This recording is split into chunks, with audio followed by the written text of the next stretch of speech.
Hey y'all, hey. Y'all know me. Dropping in to spread a little tea.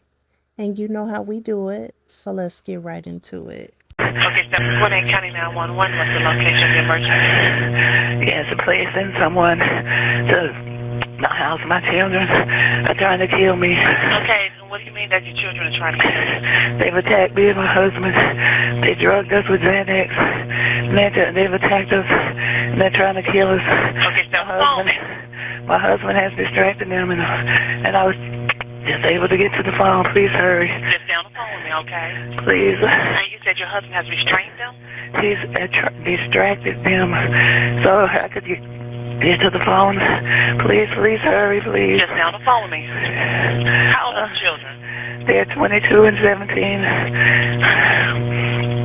Please. Okay, how did they try and kill you, ma'am? They're trying to strangle us and shoot us, and they put Xanax in our food, and they thought we were asleep. They tried to attack us. They beat me up. They beat him up. They're trying to kill us. Please. Okay, your children are 17 and 22? Yes. Okay. Please hurry. Please hurry. Okay. And where are they at now, ma'am? They're in the house. They're trying to attack my husband. He's made it to the garage and he's just trying to blow the horn to distract, get our neighbor's attention. And I was able to get up to the phone and call you. But please hurry, please. In green jumpsuits and chains, Christopher and Cameron Irvin stood in front of the podium late Monday afternoon. Christopher, the older, bulkier brother, he spoke first. He apologized to the courts and everyone in it. He said he had been in a bad place that day and several years before it. He said he was also addicted to drugs and alcohol. Cameron, the younger brother, said the same thing. He was regretful and remorseful and didn't know how it had happened and wanted to spend the rest of his life showing God how grateful I am that he spared them meaning his parents, that him and his brother tried to unalive. During my time that I have spent in Gwinnett County Detention Center fighting this case, I've spent 2 birthdays in here, he said. I've had at least 1 visit a week, which is at least 60 visits with, guess who the visits are with? Yes, his parents. One-on-one. 30 minutes a visit. That's over just a day. 2 days spent talking to one another. And I realized how much I love them. And I realized how much they love me. Gwinnett County Superior Judge Ronnie listened to the brothers' words, as he had those of the assistant district attorney who wanted them to go to prison for 30 years. The young men's parents, the survivors of their attack, also spoke, asking them to give the boys. Okay, y'all, let's take a moment and pause real quick. Could you put yourself in those parents' shoes right now? And imagine your children, 2 of your boys, trying to unalive you. And I'm not sure whether or not they planned this or if something happened to set them off. But would you be in court fighting for them to serve less time? Would you be making visits, spending time with them one-on-one? What would you do? How would you? I just couldn't imagine that. Comment below and let me know how y'all would have handled that. Let's continue the story. As I stated, the mother was fighting, the parents were fighting for the boys to get 10 years, a lighter sentence if possible. By the end of the lengthy hearing, in which the brothers pleaded guilty to all 13 charges against them, including multiple counts of kidnapping, aggravated battery, assault, and armed robbery, the judge decided to split the difference. Christopher and Cameron Irvin were sentenced to spend 20 years in prison with 30 years probation after that. Police believe that on September 5th, 2015, Then 17-year-old Cameron and 22-year-old Christopher served their parents Xanax spiked cocktails at the family's home near Snellville. They then waited for their parents to fall asleep, cut a gas line, and attempted to blow the house up before going back in to beat their mother, Yvonne, with a rifle and stab their father, Zachary, more than 10 times.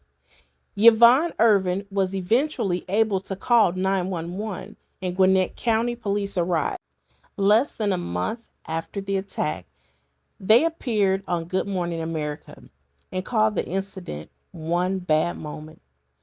Though they've remained mostly quiet publicly since then, Yvonne previously wrote a letter to Gwinnett County judge asking for her sons to be released.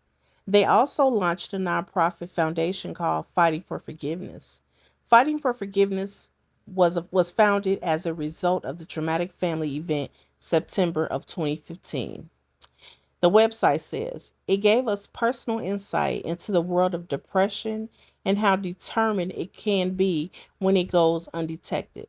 God gave us strength to forgive so that we move forward with his plans for our lives. Redeemable. Monday afternoon's plea hearing came the same day. A trial against the Irving brothers had been scheduled to begin. It featured a Gwinnett County police detective detailing his department's findings in the case. The parents were drugged at dinner, then went to a high school football game, but returned home because they were very drowsy. They woke up to their sons trying to smother them and beating and stabbing. The detective narrated as Assistant District Attorney Jennifer flipped through dozens of photos showing the bloody scene at the Irvins' home. As Yvonne frantic 911 call, "Please hurry, please," was played, she and her husband grasped each other, held hands, and closed their eyes. They later took the stand to ask for leniency, saying their sons had apologized, had shown genuine remorse, and were redeemable. They said their boys battled with drugs and depression, and demons they now have mastered fueled the attack. 10 other people, family and friends, fellow church members, pastors, and teachers also testified on the brothers' behalf. Wow. Yvonne said, "These are not our boys we raised. My sons would not do something like this." Zachary said, "That's that night, being in that room, being in that house that night, I saw Satan. And I knew shortly after that what had happened to us wasn't my sons. And that's why I've been able to stand with them, to be advocates for them." So as you know, they did get 20 years and 30 years probation. Those parents are truly blessed to be able to tell their story. I can't even, I cannot comment on what I would do. Being the mother of two sons, I cannot comment on what I would do. I can't say the parents are crazy for standing by their sons. I can't say if the parents decided to walk away, I wouldn't even be able to say they're wrong. Right now, I am just really stuck. This story is so tragic. It's it's y'all comment below and let me know what y'all think. Well, guys, that's all the commentary I have for now. As always, thanks for watching. I will talk to you shortly. Bye. Don't forget to like, comment, share, and subscribe. And hit the notification bell so you can be alerted every time I upload a video. Don't forget to support your Black-owned businesses. Visit ours in the link below.